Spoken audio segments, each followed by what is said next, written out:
বুঝতে পারছি, কিন্তু পাচার বন্ধ হয়েছে, পাচার বন্ধ হয়েছে, তাহলে রিজার্ভ বাড়ছে না কেন? জানেন যে এটা বলা হচ্ছে যে শেখ হাসিনা সরকারে, যখন শেখ হাসিনা ছিলেন প্রধানমন্ত্রী, তখন প্রতি মাসে 1.33 বিলিয়ন ডলার, অর্থাৎ বছরে $16 বিলিয়ন বিদেশে পাচার হয়েছে। প্রশ্ন হচ্ছে যে আপনারা 7 মাস ছিলেন, এই 7 মাসে তো আসলে এই ডলারটার পাচার হতে পারে নাই, সেই ডলারটা কি আসলে জমা হয়েছে? এই ডলারটার আসলে কি অবস্থা? $16 বিলিয়ন পাচার হয়েছে, এটি আসলে আমরা একটি শ্বেতপত্র প্রণয়ন কমিটির কাছ থেকে এটি পেয়েছি। ডক্টর দেবপ্রিয় ভট্টাচার্য শ্বেতপত্র প্রণয়ন কমিটিতে ছিলেন। ডক্টর সালাউদ্দিন আহমেদ। না, যেটা পাচার হয়েছে এখনো পাইনি আমরা, তো আমরা প্রাণপণ চেষ্টা করছি। এটাকে লোকজনকে আইডেন্টিফাই করা হয়েছে এবং এটা ব্যাপারে লিগ্যাল প্রসেস আমরা শুরু করব। আন্তর্জাতিক বিভিন্ন ইস্যু, বিশেষ করে ব্রিটেনের একটা টিম বাংলাদেশ ব্যাংকে আসছে, ওরা টেকনিক্যাল অ্যাসিস্ট্যান্স দেবে। আর মোটামুটি কাজ এবং মিউচুয়াল লিগ্যাল অ্যাসিস্ট্যান্স কি হবে সেটা নিয়ে আমরা গত সপ্তাহে প্রধান উপদেষ্টার সাথে ওনাকে আমরা ব্রিফ করেছি সমস্তটা।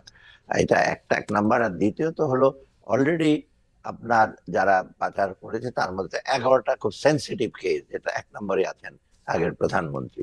11টা কেসকে এটা পার্সু করবো আমরা খুব সিরিয়াসলি। তারপরে অবশ্য অ্যান্টি কারাপশন কমিশন ডিসিশন নিয়েছে 200 কোটি টাকার উপরে যারা পাচারে ইনভলভ হয়েছে তাদেরটা ধরবে, কিন্তু প্রায়োরিটি হলো 11টা।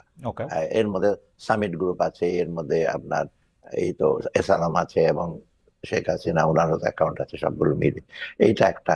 আরেকটা যেটা হয়েছে, ইতিমধ্যে কিন্তু যারা বড়রা তো আছেই এবং মাঝারি যারা টাকা পাচার করে তাদের সবাই পার্সোনাল অ্যাকাউন্ট ফ্রিজ করা হয়েছে। তাদের কোনো অ্যাকাউন্টে অপারেটিভ না, কিন্তু তাদের বিজনেস অ্যাকাউন্ট গুলো ফ্রিজ করা হয়নি। কারণ বিজনেস অ্যাকাউন্ট গুলো ফ্রিজ করলে ব্যবসা বাণিজ্য বসে যাবে। যেমন সালমান রহমানের বেক্সিমকো ফার্মাসিউটিক্যাল, শাইন পুকুর এবং অন্যান্য বিজনেসও তারা করতে পারবে না। যেমন সামিটেরও এগুলো কিন্তু ওপেন আছে, তো ওটা বাংলাদেশ ব্যাংক ট্র্যাক করছে। তো সব দিক দিয়ে কিন্তু আমরা একটা টাকাটা আনার চেষ্টা করি, তবে একটা মেসেজ গেছে, এটা সবচেয়ে বড় একটা শিক্ষা, যে এইরকম যদি টাকা পাচার করে কেউ ভবিষ্যতে, এরা পার পাওয়ার কথা না। কারণ যথেষ্ট তাদের কষ্ট ভোগ করতে হচ্ছে। কারণ অ্যাকাউন্ট ফ্রিজ করার মতো জয়েন্ট অ্যাকাউন্ট আছে ওয়াইফের সাথে, সেগুলো বন্ধ। আর আমাদের কাছে বহু রিকোয়েস্ট আছে, ছেড়ে দেন, আমার ওয়াইফের কষ্ট হচ্ছে।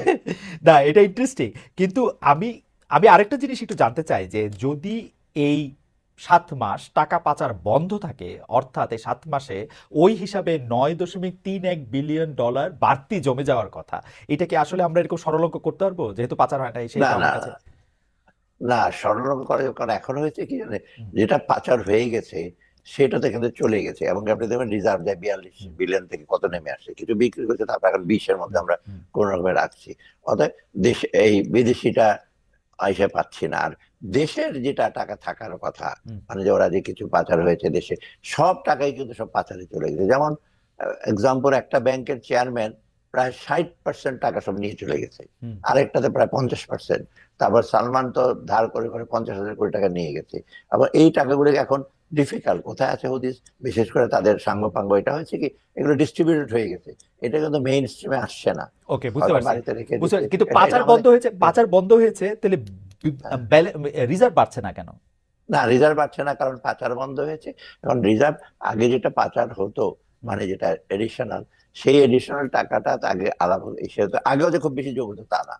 অতএব তখন থেকে কিন্তু রিজার্ভ আর বাড়েই নাই, রিজার্ভটা মেইনলি বেড়েছে আমাদের দেশে রেমিটেন্স আর এক্সপোর্ট, এই দুটো যেটা আমরা দেখি, বিশেষ করে যেটা কারেন্ট অ্যাকাউন্ট ব্যালেন্স, সেখানে বেড়েছে।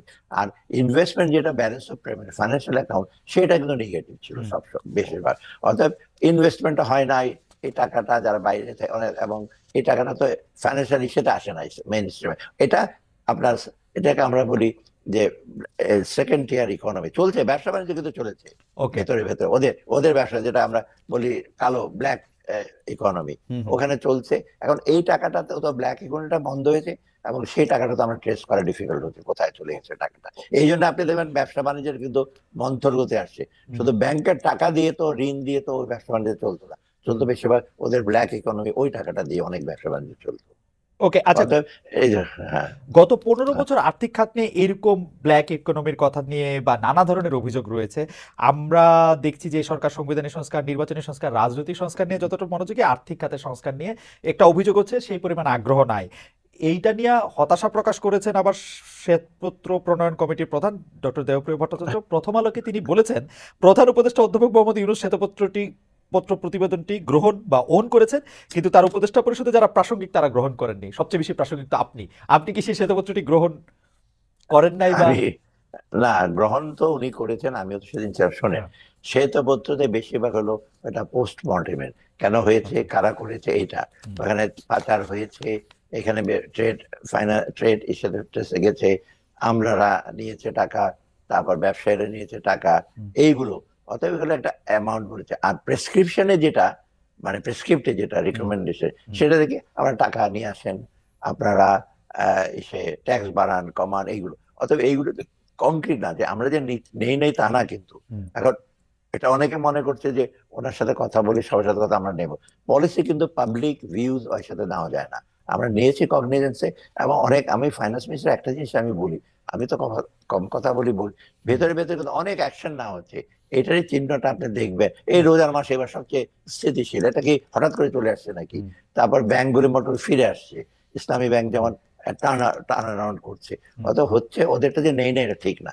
ওরা যেটা চেয়েছিল বা মনে মনে চেয়েছিল যারা হুম, শহীদ ইকোনমি, হুম, ওদেরকে নামে একটা টাস্ক ফোর্স করি। হুম, হুম, অর্থাৎ আমি বলছি যে টাস্ক ফোর্স তো অলরেডি বাংলাদেশ ব্যাংকের যে গভর্নর, সে টাস্ক ফোর্স হলো এই যে মানি লন্ডারিং ব্যাপার, হুম, সেখানে এসএস এর মেম্বার আছে, সবাই আছে, they are doing this job. NBR এর যে সংস্কারগুলি হচ্ছে, আমরা যেটা করছি, হুম, আমরা ফাইন্যান্স মিনিস্টার, এখানে যথেষ্ট এক্সপার্ট আছে আমাদের।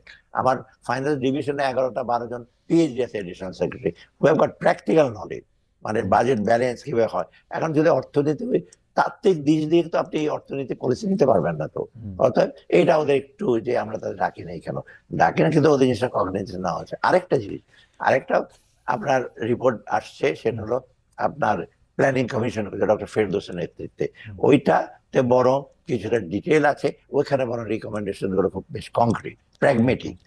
এবং এটা যেহেতু প্ল্যানিং কমিশন করেছে প্রফেসর হুম, ওয়াহিদুল মাহমুদের উদ্যোগে, হুম, ওইখানে কিন্তু কতগুলো। অতএব আমরা দুইটা নিয়েই কিন্তু কয়েকদিন আগে আমি একটা স্ট্র্যাটেজি ডকুমেন্ট করেছি। হুম, স্ট্র্যাটেজি ডকুমেন্টটা আমরা চিফ এডের বলতে যে আমরা তো এত করছি, কি করবো, এগুলো করে প্রমাণ কি।